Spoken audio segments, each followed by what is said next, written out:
So you bumped that big buck you've been watching on your way into the stand. I think most hunters have been there before. But don't worry, your hunt isn't over. Today we're going to cover the best way to recover from this situation and still give yourself a good shot at bagging that deer. Hey y'all, I'm Kayla from Wild Camo. In this video, we're going to look at what kind of bump just happened, decide whether to sit, shift, or leave, and then make the smartest same-day play. Stick with me to the end because there's one overlooked move in this situation that most hunters miss. First, let's read the deer's reaction. Did the deer blow loudly with that long whoosh followed by those machine gun snorts as it bounded off? That usually means it pegged you as a real threat and recovery is going to be tough. If it didn't blow, the tail stayed lower, and it bounded or trotted off without a big scene. That's what I would call a soft bump. Soft bumps happen when a deer hears or glimpses something it doesn't like, but never catches your scent. Those deer often settle within a few hundred yards, especially in thicker cover. Remember, the more a deer smells you, the more it locks that location to danger. Seeing or hearing you is bad, but smelling you is worse. Now check the wind. Deer live by their nose. When they're unsure, they'll often swing to the downwind side of where they sensed trouble to double check. In hill country, they'll use rising or falling air plus the main wind to test a lot of ground without being seen.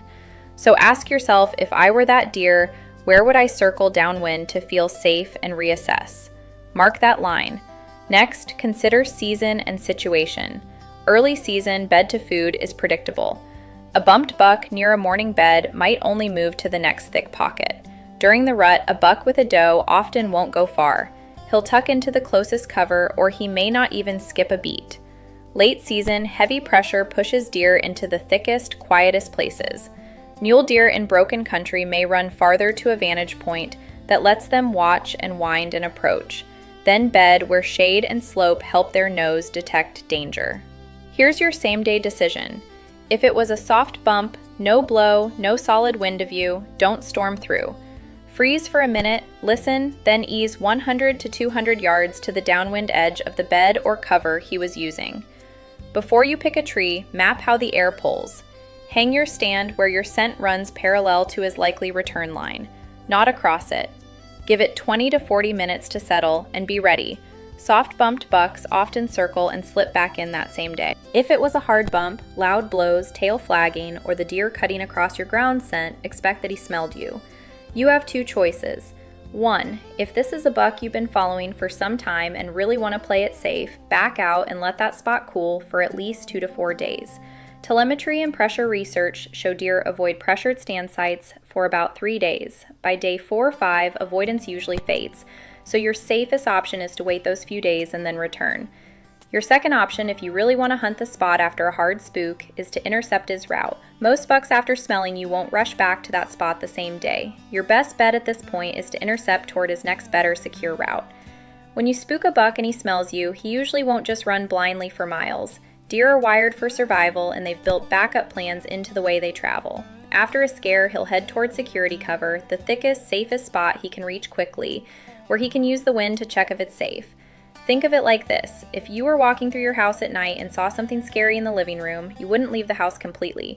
You probably dart to your bedroom, lock the door, and peek out the window. Bucks do the same thing. They don't abandon their whole core area, they shift to the next safe room. Next, think about the wind. A buck trusts his nose more than his eyes.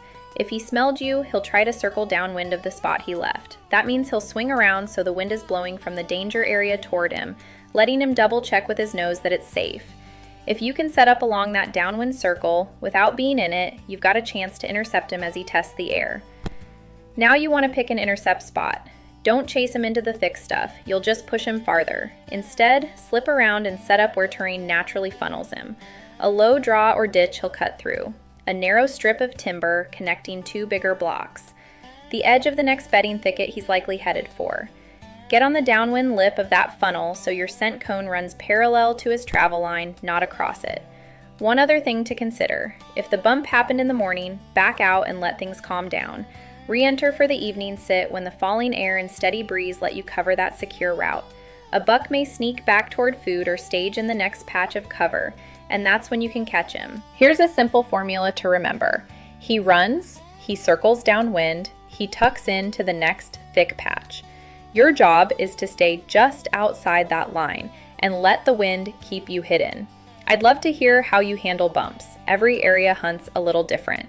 If this has helped you in any way, let me know in the comments below. And if you like this type of content, make sure to like and subscribe for new videos each day. Thanks for watching, y'all. Until next time, happy hunting.